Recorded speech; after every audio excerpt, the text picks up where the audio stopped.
Yo quiero mencionar tres temas muy importantes. El primero, estamos haciendo un estudio sobre las concesiones a nivel nacional y quiero dejar hoy una constancia que me parece importante.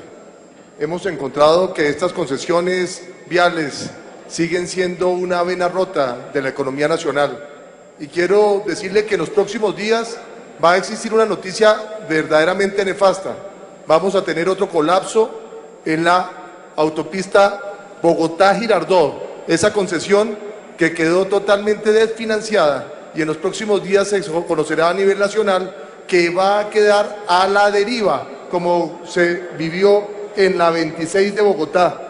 Eso es un grave perjuicio para el departamento de Cundinamarca y del Tolima, y lo más grave es que los responsables no van a tener cómo darle vía a esa obra tan importante. Pues quiero que quede hoy la constancia que el Congreso de Colombia está presente, que sabemos lo que está sucediendo y que haremos un debate fundamental sobre el tema de las concesiones, ya que en varios sectores del país se están utilizando para ayudar a financiar estas obras, cosa que verdaderamente no tiene razón de ser, ya que las concesiones se hacen para que cuando el Estado no tiene los recursos, sean los particulares con sus recursos propios y no con recursos de la nación o con endeudamiento o mucho menos con peajes anticipados que se lleven a cabo estas obras. En segundo término, decirle que el Partido Liberal en los próximos días, el Senado de Colombia hará un comunicado en el tema con la Alcaldía Mayor de Bogotá, donde más de 14 senadores tomarán una decisión muy importante y estaremos dándole a la opinión pública una muy buena noticia para que Colombia sepa que el Partido Liberal, por encima de los intereses personales, está pensando en la capital y en las decisiones políticas nacionales. Y por último, el tema más importante es decirle a los colombianos que mañana vamos a realizar un debate sobre el dólar, sobre la revaluación que se está viviendo en este país y sobre la doble moral que se está dando sobre el manejo de la misma.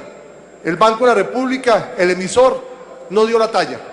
El Banco de la República simplemente está dando unas palmaditas en la espalda, tratando de decir que comprando 20 milloncitos de dólares diarios está haciendo una labor muy importante. Pues quiero contarles unas cifras. La primera, que en el año 2008, el tipo de cambio a marzo del 2008 es el mismo tipo de cambio que tenemos en la actualidad, demostrando que desde cuando viene interviniendo el banco no ha tenido ningún efecto, simplemente ha sido un saludo a la bandera y simplemente han quedado con el prurito de que están interviniendo para demostrar que ellos están preocupados por la revaluación, cosa que no es cierta, porque lo que más le interesa al banco es que esa revaluación se convierta en una maquinaria, una herramienta para evitar que se le salga de las manos la devaluación. Igualmente contarles que esto va para peor. ¿Por qué? Primero, porque las noticias buenas se devuelven como boomerang a veces. Hemos obtenido el grado de inversión y hoy Moody's ha dicho que hemos logrado ese grado de inversión y eso es muy bueno, pero muy malo en el sentido de que van a venir muchos recursos golondrina, que van a tener una presión mucho mayor en el tipo de cambio y el Banco de la República no ha sido capaz de intervenir para ponerle una cláusula para que podamos castigar, penalizar esos dineros golondrina que lo único que causan es especulación y mayor revaluación. De segunda manera, decirle que aunque han crecido nuestras exportaciones, que están llegando ya a más de los 43.000 millones de dólares, las importaciones siguen creciendo de una manera excesiva y que aquí lo que estamos viendo es que cada vez estamos sustituyendo producción nacional por productos importados, que lo que ocasionan es mayor desempleo a mediano y largo plazo. Que tenemos hoy una política muy laxa en el tema de intervención del banco y que simplemente ellos tratan de quedar ante los medios de comunicación como que están trabajando en el tema, pero realmente los resultados son totalmente nefastos. Vuelvo a decirles, hoy tenemos más de 30.000 millones de dólares de reservas. Estamos pidiéndole al banco que utilicemos por lo menos 10.000 de esos 30.000 millones para que podamos utilizarlo como un colchón y que el gobierno nacional no tenga que endeudarse en el exterior ni utilizar otras formas de apalancamiento, sino que utilicemos esos recursos que nos sobran y que los tenemos guardados y que nos están dando pérdida en el banco para que de esta manera podamos tener un mejor desarrollo.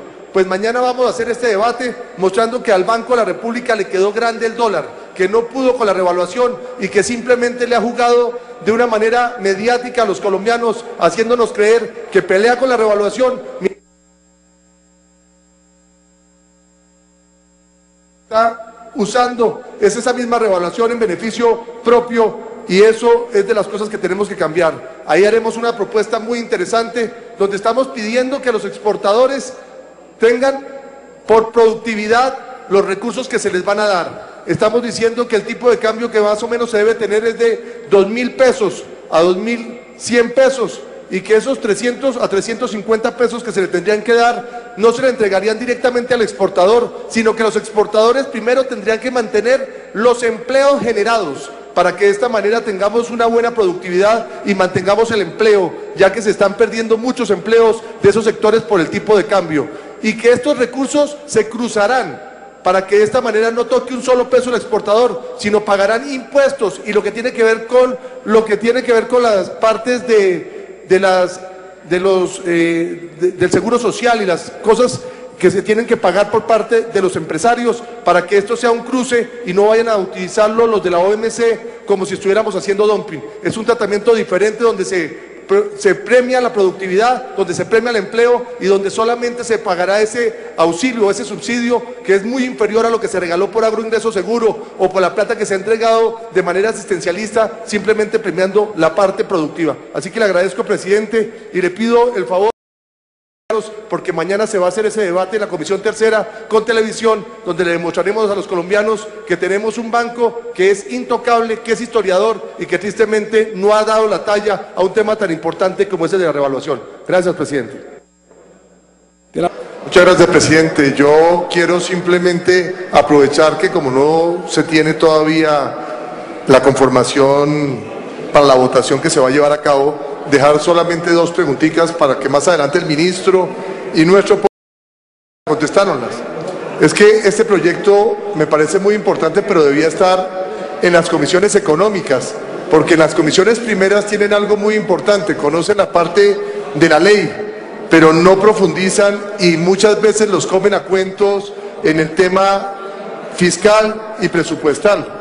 Yo quisiera que el ministro le contara a todos los colombianos cómo está la situación económica del país.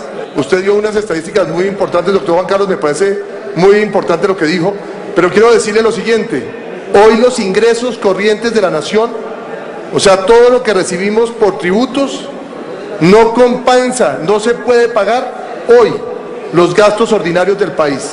O sea, esa sería la primera pregunta que yo le quería decir al ministro, porque hoy, como está la situación, los ingresos que tenemos por todos los tributos no pagan los gastos ordinarios, ni siquiera podríamos hacer la inversión. Eso se hace fundamentalmente con mayor endeudamiento, se hace con mayor endeudamiento en un momento determinado. Yo quiero decirle lo siguiente también, doctor Juan Carlos: si esta ley hoy estuviera vigente, yo le pregunto al ministro, si esta ley o esta reforma constitucional estuviera vigente hoy, ¿qué pasaría? ¿Qué hubiera pasado con la ley de víctimas? Yo quisiera saber si hoy estuviera vigente, esa ley se hubiera podido realizar, se podría realizar, se tendría que realizar. Entonces, a mí me parece muy importante que, como todos los colombianos, queremos tener una sostenibilidad fiscal.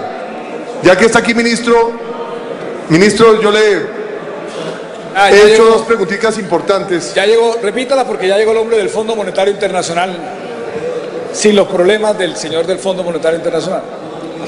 Señor ministro, es que todos los colombianos estamos a favor, y aquí el Partido Liberal va a acompañar el tema de la sostenibilidad fiscal, pero... Gracias, ministro. Usted tiene la ventaja, doctor ministro... Párele bola al doctor Camilo Sánchez, que acaba de hacer una recriminación, que los señores de la primera saben mucho de la ley, pero no de la parte económica. Entonces quería hacerle una pregunta. Entonces yo le agradezco, ministro, porque yo sé que usted fue muy contundente en la comisión primera, haciéndoles sus planteamientos, y ellos rápidamente quedaron muy convencidos que la sostenibilidad fiscal es algo necesario. Todos los colombianos lo tenemos claro, pero lo que se les dijo no es tan contundente como debe ser. Yo le quiero contar lo siguiente a los colombianos.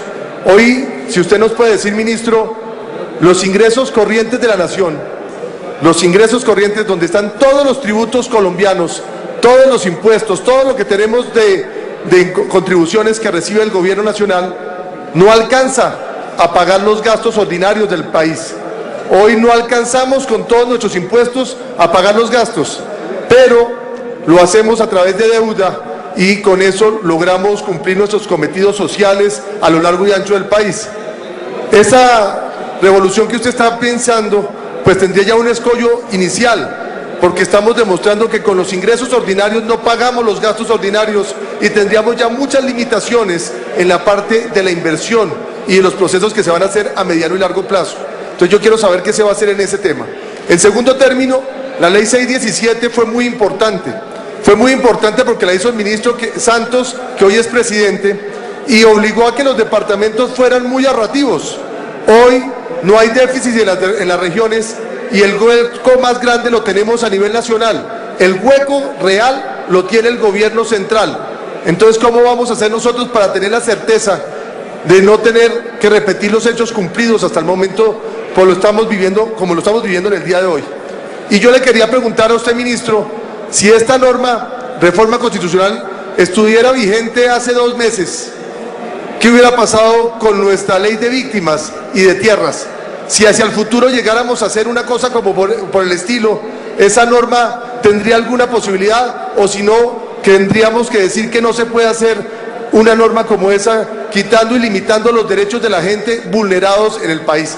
Yo no quiero decirle que no vamos a votar los liberales, simplemente le quiero decir que quedan unos vacíos gigantescos, que muchas veces, yo repito, aquí estoy cumpliendo con la ley de bancada, acompañando a mi bancada, pero muchas veces las mayorías no significan que tengan la razón.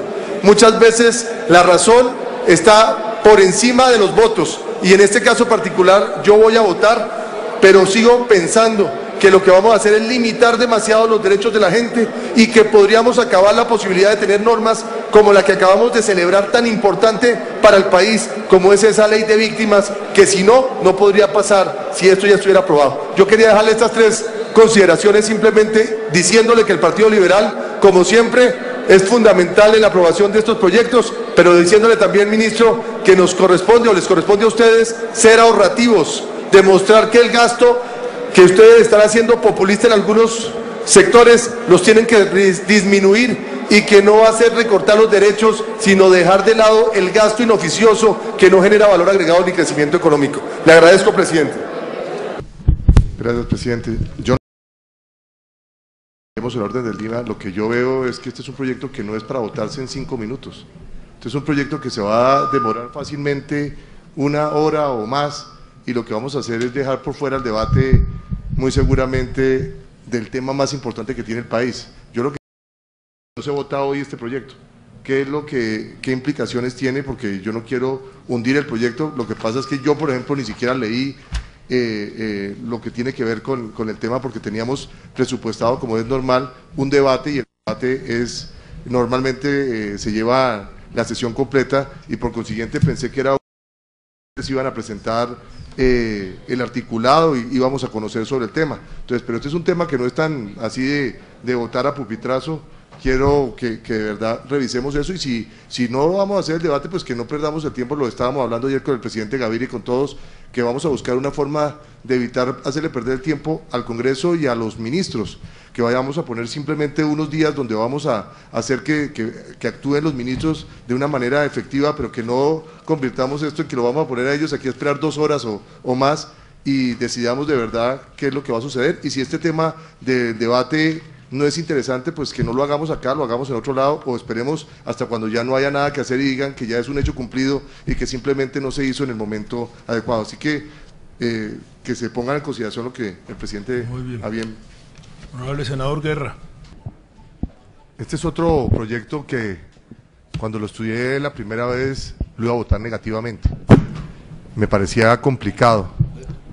Y después, al ir profundizando sobre el mismo y ver las cifras, me di cuenta que esto no era tan malo como parecía, y que mucho menos malo, porque es que esto es un filón muy grande que ya lo están utilizando los grandes bancos. Lo dije la vez pasada, como lo están utilizando bancos muy importantes. Lo dije, la propaganda que me ha impactado, la del Banco de Bogotá, donde usted queda conmovido de ver que son pequeñas empresas, que no son tan pequeñas, y que usted al final de cuentas los está bancarizando y está metiéndolos al sector rentable. Este es un sector que nos habían dicho que no le interesaba al sector financiero, a los bancos importantes, y es mentiras porque es que no lo conocían. Y después de lo que oímos aquí a los dos que están especializados en el tema, nos dimos cuenta que es todo lo contrario, les va a gustar demasiado, porque nos contaron algo que la gente no mide, que es cuánto el riesgo de cartera. Cuando usted tiene la tasa más alta del mercado para un microcrédito, fundamental que es que la gente paga, que no tiene cartera morosa, es el mejor negocio, porque usted tiene la ventaja de cobrar caro sin el riesgo, porque no está teniendo ese riesgo. Eso es algo que los bancos lo van a medir y lo van a usar, porque es gigantesco. Es que usted está, aquí nos dijeron con claridad absoluta que es la tasa más alta, es así, pero es muy inferior con respecto a lo que hemos dicho aquí del gota a gota, totalmente inferior. Y la gente, lo que necesitamos es que vaya tomando conciencia y que les vayamos ayudando, porque en este sector lo que se le va a hacer es darles una contabilidad que no existía, pasar lo que decía ella, el carácter Malboro, a volverlo un carácter contable, y que ya va a tener una forma diferente, lo hablábamos también con el doctor Zapata, donde ellos van a poder tener unas garantías reales. Las garantías reales que van a tener son las mismas facturas, que las van a volver facturas que no tenían anteriormente, y que existe un mercado secundario que es fundamental y que da mucha rentabilidad. Con decirle que el sector financiero hoy hace cosas que uno no se imagina. Hay sectores de prestamistas que tienen cupos en el sector bancario, cupos de 20.000, 50.000 millones de pesos, y esos lo cogen y esto lo vuelven a prestar a personas pequeñas que no cumplen los requisitos que piden los bancos, y que ellos asumen el riesgo porque le están cobrando una rentabilidad mayor. O sea, el señor que no tiene plata le coge un cupo de crédito al sector financiero, el sector financiero se lo da a este señor y este señor se lo presta a otros, y eso existe, no es uno, ni dos, ni tres, son muchos los que ya conocemos de ese mecanismo. Pues esto es diferente, esto es simplemente que van a tener que hacerlo directamente con personas que pagan. Está demostrado que las mujeres, cabeza de familia, y está demostrado también que la gente cuando se empieza a bancarizar trata de buscar mantener su crédito. Entonces yo por eso en este momento estoy acompañando el proyecto, estoy preocupado sí con el 15% que se estaba diciendo, hay que buscar un mecanismo para no dejar amarrado. Yo no tengo ningún problema porque las inversiones forzosas en el mundo se dan, y se dan para tratar de dirigir las partes rentables, los sectores rentables. Aquí no se les está quitando el porcentaje más alto, se les va a hacer una propuesta que al final de cuentas muy seguramente muchos de esos sectores lo van a utilizar y va a funcionar. Así que yo por eso acompaño, pediría que en el segundo debate estudiáramos mucho más a fondo si es el 5, el 10 o el 15, y en ese momento hagamos esa modificación.